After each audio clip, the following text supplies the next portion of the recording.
Okay, so today EA announced that Respawn Entertainment is making 3 brand new Star Wars games. Now these include a strategy-based Star Wars game, a sequel to 2019's Jedi Fallen Order, and of course a Star Wars FPS game that will be created by the team of Respawn developers who recently worked on the VR Medal of Honor Above and Beyond. Now here's the thing, my channel is primarily a Medal of Honor channel. For the most part I cover a lot of Medal of Honor stuff, I do a bit of gameplay on Medal of Honor, and for the most part I try and mix it up a bit. So this sort of news, for me personally, is a bit of bad news because I had it in my head that Respawn Entertainment, being that they were the recent developers of a Medal of Honor game, would be that team that went on and would make more Medal of Honor games in the franchise going forward. However, that being said, there's another company that we need to talk about on this channel, and that company is Ripple Effect Studios. Now, for those of you guys who don't know who Ripple Effect Studios are, because they're relatively new brands who they are when it comes to developers, Ripple Effect Studios is the former DICE LA team. Now, they were rebranded when Vince Zampella came in and said that they were working on their own brand new game. Now, this is where my channel gets a bit more excited, and you know, for me personally, it's a bit more of a happy-go-lucky sort of phrase, because here we go. Ripple Effect Studios recently put up a job listing, and within this job listing, it said that they were looking for someone who had experience with, and I quote, military gear and hardware knowledge.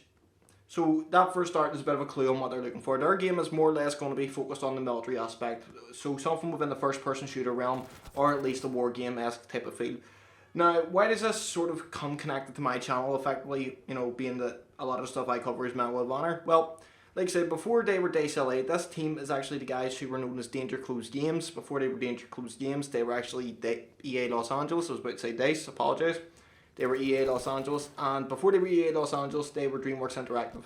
Why is this important? Because DreamWorks Interactive were initially created by Steven Spielberg whenever he saw his son play the PlayStation 1 GoldenEye game, and he thought, you know what, this game could be really cool within the war theme. So he created, with DreamWorks Interactive, Medal of Honor 1989, and the story goes on and so forth. This team pretty much created all the Medal of Honor games up until Medal of Honor Warfighter, which was the last big budget Medal of Honor game that came out on all platforms way back in 2012, almost 10 years ago.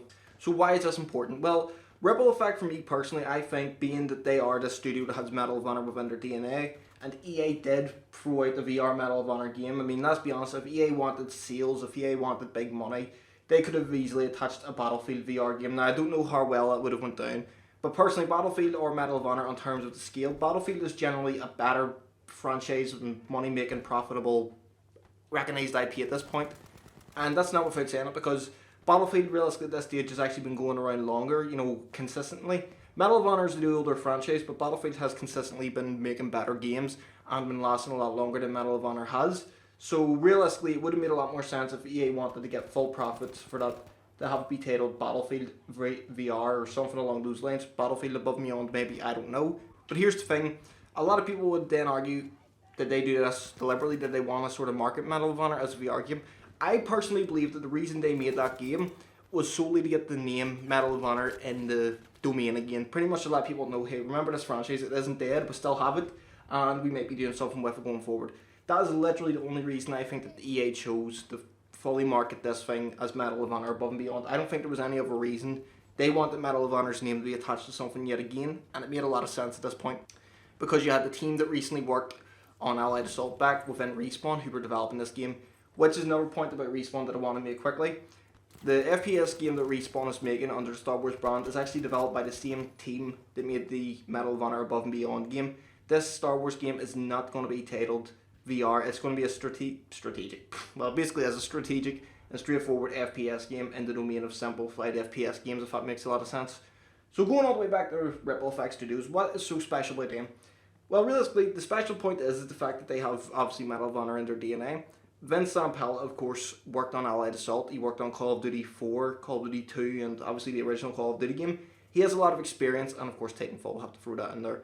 He has a lot of experience when it comes to FPS games, and realistically, anything he touches really turns to gold in terms of development history, because like we say, if we look at the Medal of Honor franchise, Allied Assault is probably the high point of the series, and that was a PC exclusive game that was made by his studio at the time.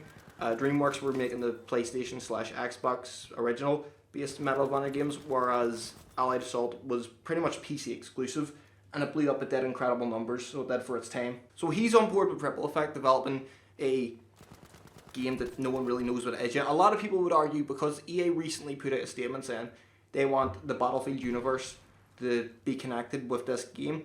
Now, I made a video recently saying that the potential Medal of Honor remake, or we're just going to call it the potential new Medal of Honor, until it's made clear otherwise, I'm just going to call it a Medal of Honor game. Now, EA put out a statement saying that they want it to be all connected in the Battlefield universe. For me personally, what I said in that video that I recently did, I said that I think this is sort of a shared universe aspect. You know how the Marvel movies have all their movies connected in one universe? I pretty much said I think EA could do that approach with Medal of Honor and Battlefield, have them sort of be under one roof. But then recently on Twitter, I got into a conversation and someone said, what if Portal is a shared universe that they're going with? So Portal, pretty much as we all know, is Battlefield 2042's, you can play older games through Portal. What if they technically added Medal of Honor aspects to it? You remember how years ago you had the battle log with Battlefield 3, Medal of Honor Warfighter and Battlefield 4? Battle log was pretty much all your stats for all those games. What if Portal is somewhat of a shared intertwined? So if people, I know in the Battlefield community, like a map that's in Medal of Honor, let's say Medal of Honor Warfighter had a great map, people really like it. Well, what they can then do is they can then throw that map through Portal, so people on the Battlefield side of things can actually enjoy that map. So maybe Portal could become sort of the shared universe connection. But anyway, going off that, I'll touch more on that on another day. These are pretty much 6 scenarios I put down as what could Ripple Effect be effectively working on going forward, okay? So here we go. The first one is obviously a Battlefield spin-off, maybe Bad Company 3. I don't think that they're going to do this, and here's why. For me personally, I think EA at this point don't really want to jeopardize any more Battlefield potential games, and hear me out on this. Battlefield 2042, as we all know, is getting ridiculed by fans. People are really not happy with it. It's actually lost player numbers relatively quick, and it's just plummeting at this point. I don't think EA would jeopardize the brand that much by throwing out another one so quick. So potentially remastered games or even Bad Company 3, I don't think it's going to happen anytime soon.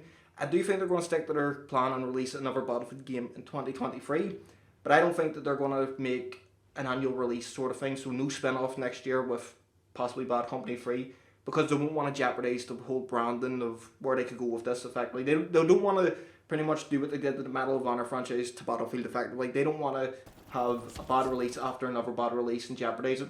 Whereas with Medal of Honor, they could pretty much take a risk and do this and that because it's been so long. So the door's always open for Medal of Honor effectively. So that's one reason as to why I don't think you'll see a Battlefield spin-off or a Battlefield game under Ripple Effect.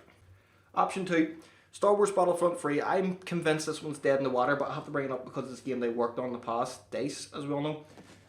The reason I think this is dead in the water is pretty much because, as we all know, EA has pretty much handed every Star Wars product to Respawn, and Respawn's solely developing it. In fact, Respawn, like I said earlier in the video, have been given an FPS within the Star Wars universe to work on, so I don't think EA would throw out Battlefront 3 and then compete with themselves with whatever FPS game Respawn's working on under the Star Wars brand. So Battlefront 3, as we'll call it, I just don't think it's happening. I think that's completely dead in the water. So quickly moving on, get that aside. The one I think is most logical, obviously, as you all know, is a Medal of Honor game.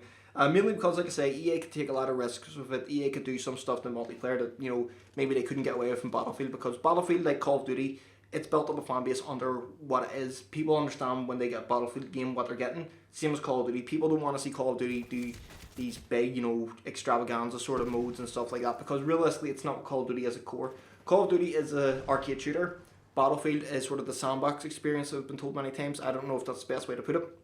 Medal of Honor is a franchise that you can go anywhere with it, and for the most part people will say Medal of Honor is sort of the prototype of Call of Duty. I could see it, because Medal of Honor came before Call of Duty and pretty much paved the way. So realistically, I think within the Medal of Honor universe you can get away with a lot more, and if they did something along the lines of what they did in 2010, which was pretty much a combination of Battlefield and Call of Duty, with the maps being a decent sized and the fact that the gameplay was decent enough. I mean, for its time, if you go back and play it like I tried the other day, it feels ridiculously stiff, and that could just be to do with the age and stuff like that of the game. But if they made a nice combination between the two, or if they took some risks, maybe some of the stuff that didn't pay off with 2042 would pay off better in the Medal of Honor game, because people will be more accepting that this could be the direction they go with it, if that makes sense. So realistically, I think it makes a lot more sense to do a Medal of Honor game for Ripple Effect, plus it's in their DNA. A lot of the guys know what they're doing with the Medal of Honor franchise. Everyone in that company has more or less worked on it at some point.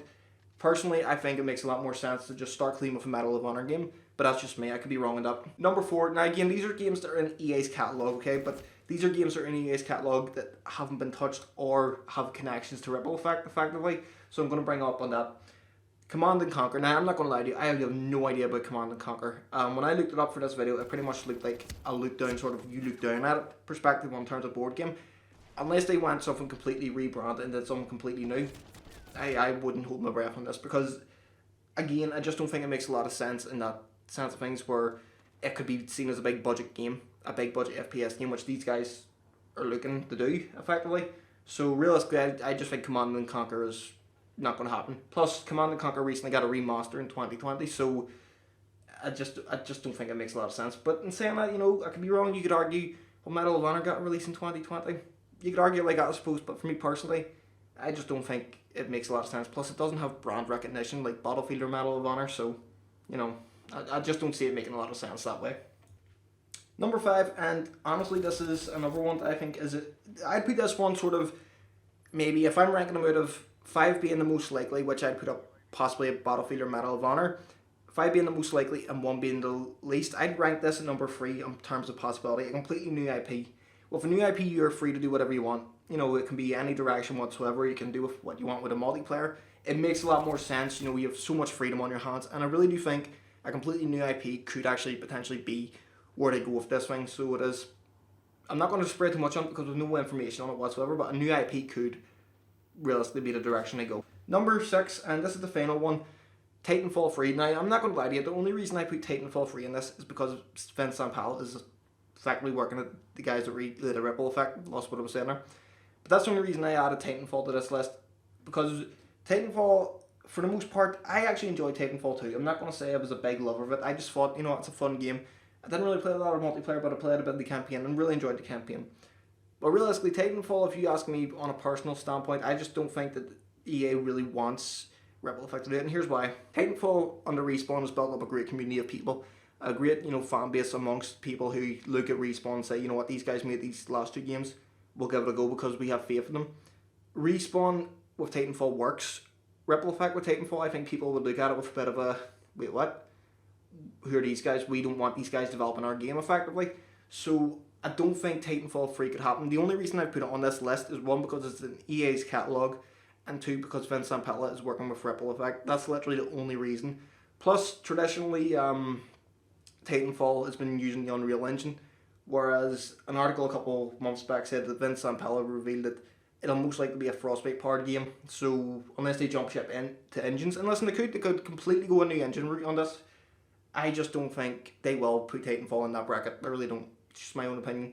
The most logical for me personally, I think, is either Medal of Honor, Battlefield, or a new IP. Those are the 3 most likely in this scenario, but I know a lot of people say EA has a lot more shooters in their catalogue. I know that, but a lot of these other shooters are already being developed by different companies and are already established. Like, for instance, EA announced that they're getting a new Crisis game coming out, and that was literally just this morning they announced that. So realistically, at the time of recording, I have to make that clear. So realistically, these are my own personal opinions on where I think they could go. Obviously, a new IP I'd say is number 3 on possibility. Medal of Honor and Battlefield spin-offs are still up there as the 2 most likely, so they are. But overall, it's just my own opinions on it. That's what I think. You guys could have completely different opinions. If you do, please feel free to comment them below. Give me ideas. I don't know. Listen, there could be hundreds of EA shooters for all I know. I've just went off the most likely ones that I think will happen. But yeah, other than that, I've been Recurge, you've been you guys. If you have any information on it, if you guys find this video good in any way, shape or form, please feel free to comment below. The gameplay you see in the background is Battlefield 5 effectively, and the mix up of some Medal of Honor stuff free in there just to make the video a bit more lively and different. But yeah, I've been Recurge, you've been you. If you like the video, please feel free to leave a like. Also subscribe if you're new around here. I do a lot of different content. Some stuff you might like, some stuff you might hate. Other than that, have a nice day guys. Thanks for checking out the video. Peace.